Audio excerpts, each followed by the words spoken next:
Chris with Journals, Comics, and Pop Culture. I am here with a prologue video to my last video touching on Cameo versus first full appearance. And guys, I'm going to put everyone on blast here, but hopefully not in a negative way.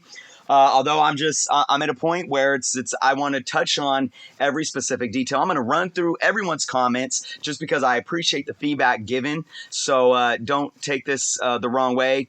I'm going to specifically look at Thunder God's comments, who again, Thunder God, if you are watching this, no disrespect, although I do feel that a little bit of your wording here, I'm going to have to take some defense to. But, and again, this is the beauty of argumentation, okay, and I hope that we can end these discussions on a positive note, respectfully, and so forth. So let's just go right into it, guys. Basically, as a prologue, I want to clarify some things. I'm going to go through Thunder God's comments here. First piece, he says, your premise falls short on a few occasions. The first one is a cameo is not necessarily a first appearance, but a first appearance can be a cameo. I know what you're saying, but ultimately that's questionable in itself. Now let's go back to let's go back to the right here. Let's go back to the definition of a cameo. And we're going to focus on one word, and that's this word right here in the middle, distinguished. A small character part in a play, movie, or story played by a distinguished actor or celebrity. That means somebody that we can already recognize and we already know of, okay? Hence why I use the Stan Lee cameo. So what you're trying to say is not all first appearances are necessarily cameo, or not all cameos are necessarily first appearance, but a first appearance can be a cameo. You are touching on the fact that a small character part in a play, movie, or story can indeed be a first appearance, which means it equates to a cameo. Not necessarily true if you pick it apart down to the Webster definition, where it clearly states it needs to be played by a distinguished actor or celebrity. And in a comic book story sense, it needs to be played by a distinguished character that we are familiarized with. So therefore, again, I will stand firm in my statement to say that the industry, the comic book industry, declaring any kind of first appearance as a cameo was utter nonsense to begin with. I don't think this term should have ever been used to discuss any sort of first appearance. Sneak peek, like I said, I think sneak peek would have been much more viable and much more in a proper context. Okay, so that's that point. Now, speaking on industry, as you state here, when you say industry, what are you referring to? Fans, the business like CGC? If you mean the business, just because CGC says something on their label does not make them right. I agree.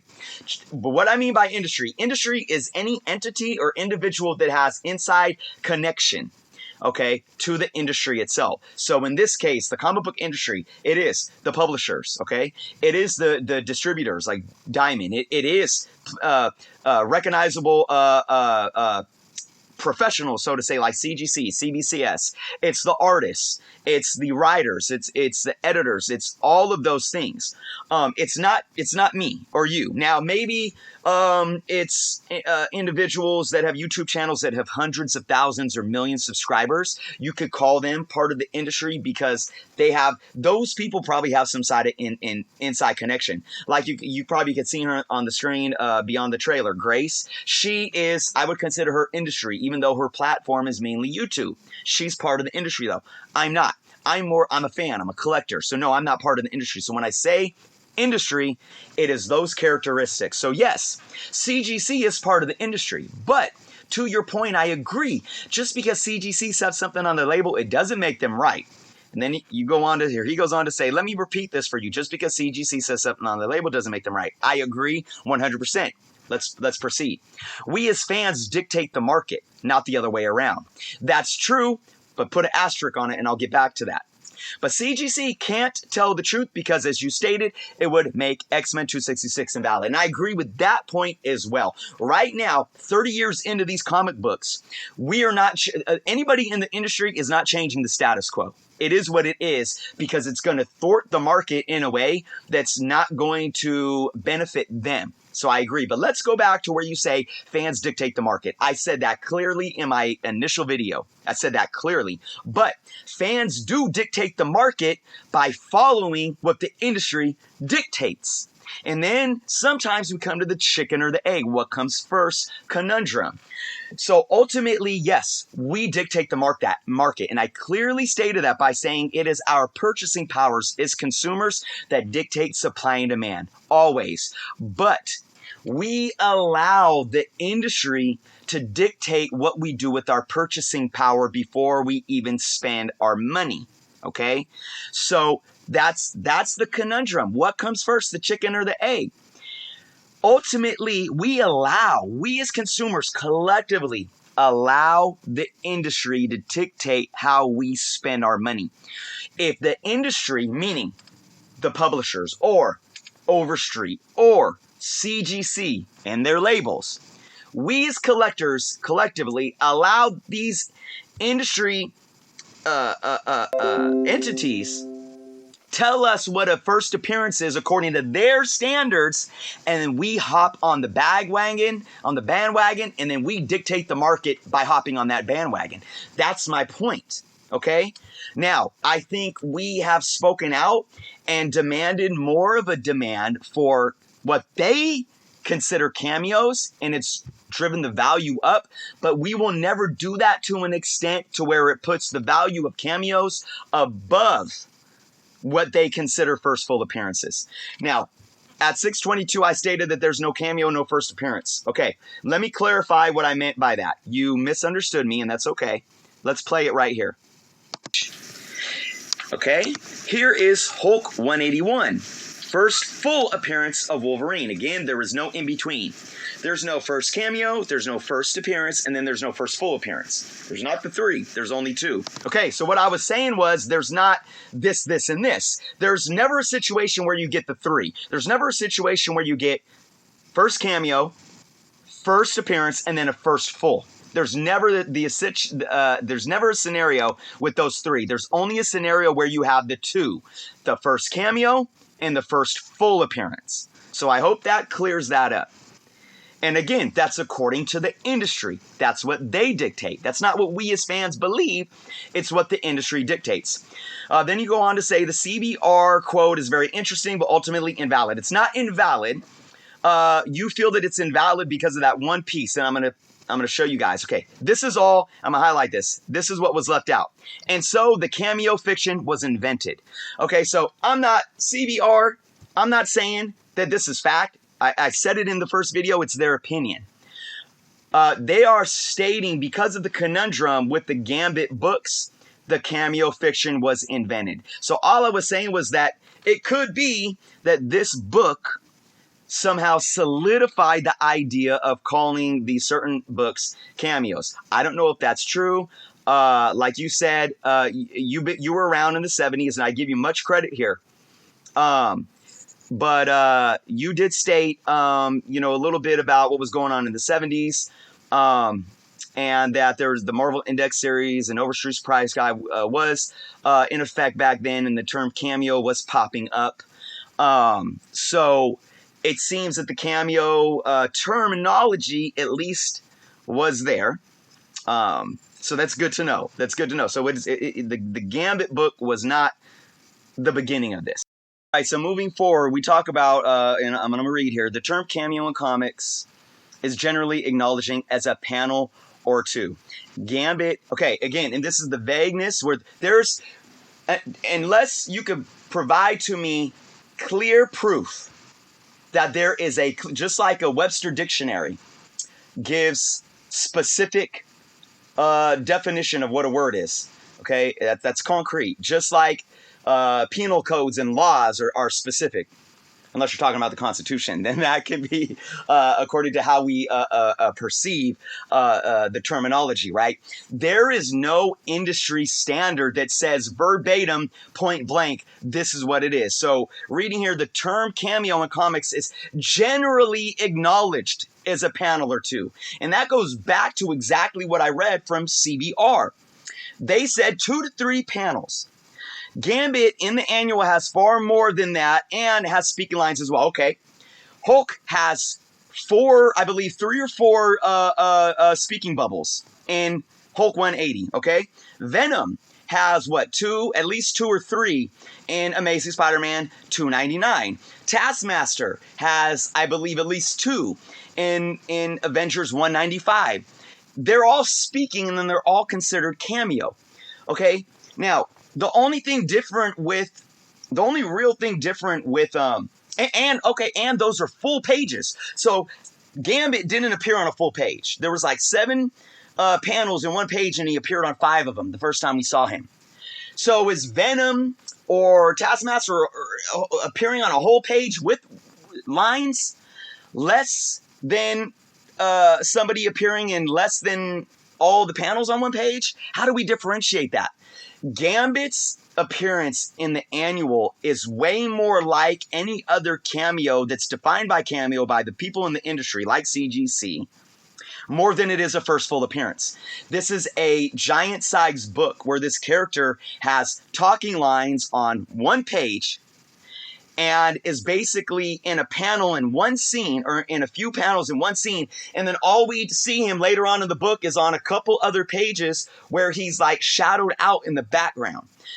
According to the general acknowledgement of a cameo, Gambit's appearance in Annual 14 is way more of a cameo than it is a first full appearance. But he has slightly more panels. Yes, slightly more panels. But remember, if you were to divide, if there's 60 pages in that book, and he appears on 2 pages, that's still not a first full appearance because he's not a character that is showcased throughout that book. I would have to expect that you would at least need to be through, 15 to 20%, of a book. And I'm just throwing a number out there because, again, this is a generalization being acknowledged and not a clear, defined definition. Now, this is where I have to take personal defense to you here, Thunder God, and I appreciate the ability of having a deep, passionate argumentative debate. But this is where I feel you're kind of crossing a line here, where you state, the problem is that the internet or YouTube content creators like yourself keep perpetuating this myth of Gambit's first appearance. Sir, I stated clearly in my first video that my personal opinion sees Annual 14 as Gambit's first true appearance. I stated that multiple times. But you know what else I stated? My opinion doesn't matter. Because the collective collector and the collective consumer of comic books, the collective, is going to continue to follow the crumbs of what the industry tells them. And that means if the industry, like CGC or Overstreet or whoever it is, says that Uncanny X-Men 266 is indeed the first full appearance, they're going to flock to that book. Maybe people like you and me, because this is, it's interesting because I agree with you in the majority of your argument.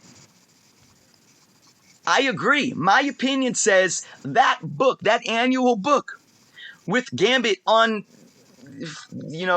5 panels and a couple shadowed out in the background, that's it. To me, that's a first appearance, period. There's no other full appearance or this appearance or that appearance. To me, when you talk about first appearance, there's only one.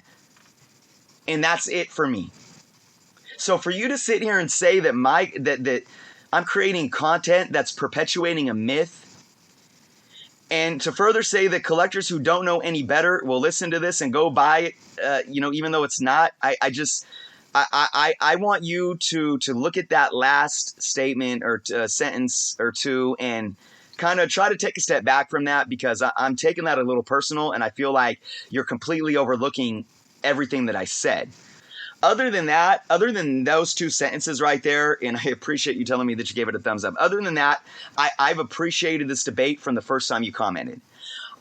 It's well needed, but I hope that I clarified those things for you, and still I'm standing firm. We agree we actually agree that Uncanny X-Men should not be called a cameo. It should be called his first true appearance.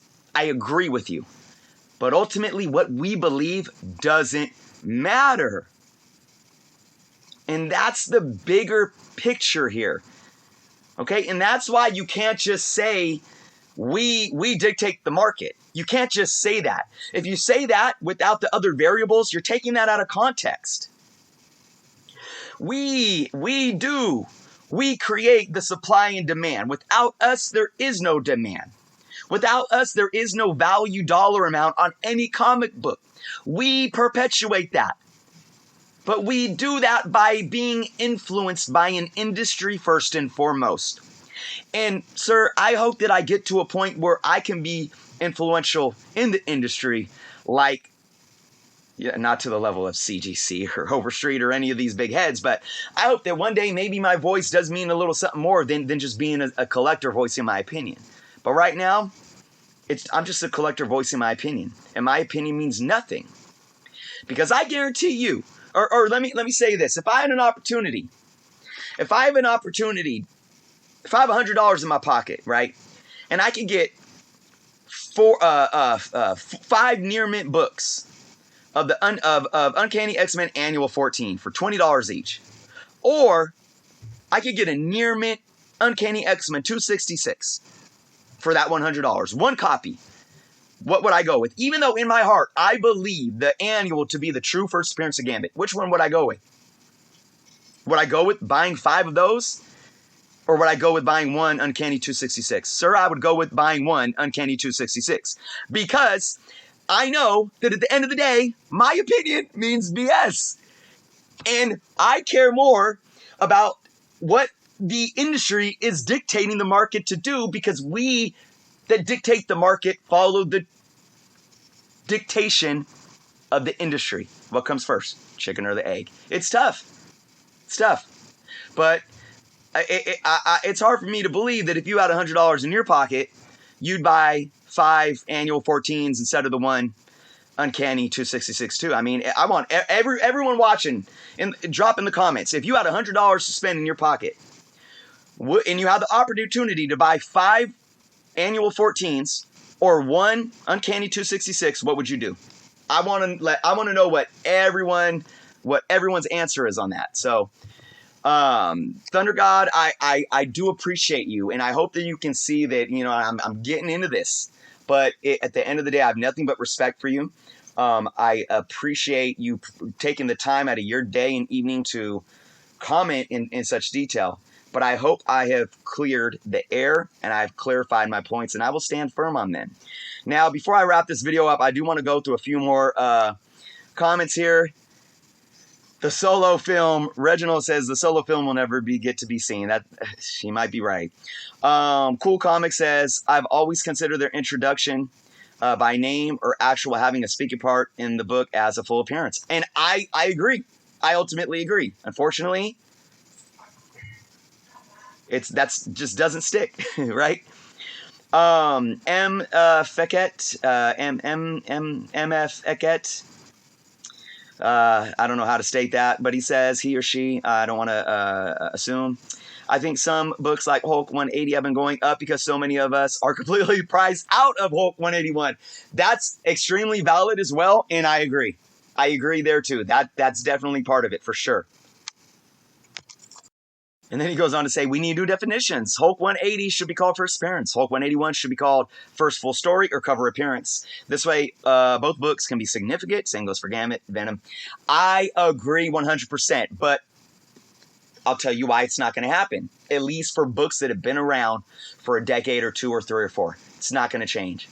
It may change moving forward, but I'm going to tell you. I agree. First, I'll talk about why I agree.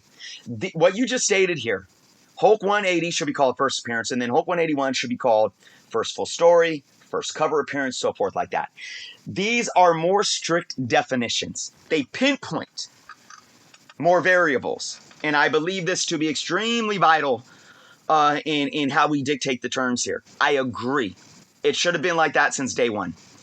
Especially since the industry started utilizing companies like CGC and CBS as industry standard of a certification, right? they basically seal the validity. And even though, just like Thunder God said, what they say doesn't mean to be true, that's true.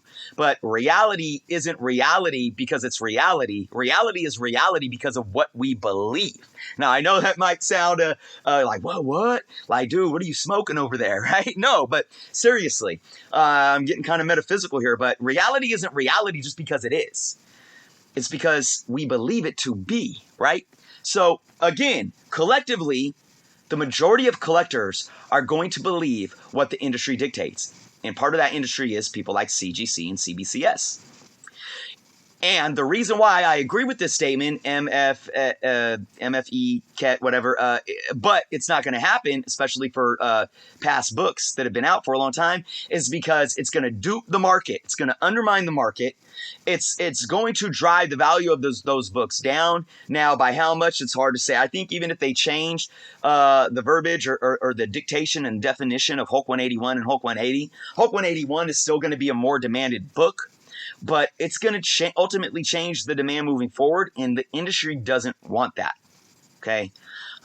So, moving on, Super Joe says, unless I'm missing something, what makes the Gambit appearance more interesting and adds to the controversy is that the annual, where he appears on 10 pages, I don't believe it's 10 pages. I believe it's 8. Is it 10 total?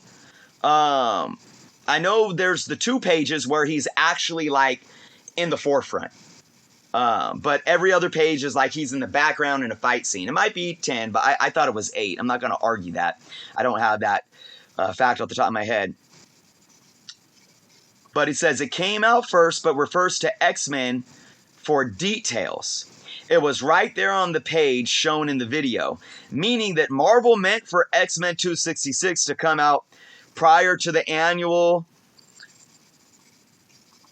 Hold on, let me read this. Meaning that Marvel meant for X-Men 266 to come out prior to the annual, as the story in the annual takes place after 266. I don't believe it takes place after. I believe it takes place at the same time. Correct me if I'm wrong. So to say that his first real appearance was in the annual would mean that Gambit appeared first in a story that took place after a story he was already featured in, making 266 his second appearance, but his first storyline. Very confusing, so just depends on what holds more weight. Continuity or street date, not publication date. Personally, I say buy both. Hey, it's kind of like the black suit, right? You have Secret Wars number 8, which basically is the first appearance of the black suit.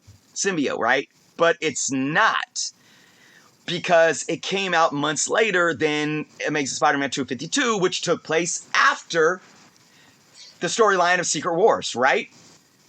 So you have the same situation here. Industry standard says, well, the black suit is merely an origin story, okay? The first appearance is 252. So you can have a similar situation here. Well, guess what? It doesn't matter because, it's a little different still because there's no cameo here. The black suit had a full appearance in 252 and a full appearance in Secret Wars 8, basically. So, you can't differentiate the one as a cameo in full. They were both full, but one was more of an origin story because it came after. But my point is, you could see how the industry will change that around, even though I don't think Uncanny X-Men Annual 14 was they messed up and it was meant to come out after. No, they do that. When you have storylines, especially like something like Secret Wars, stuff that's happening in continuity in like an X-Men run or whatever, is happening after the Secret Wars end.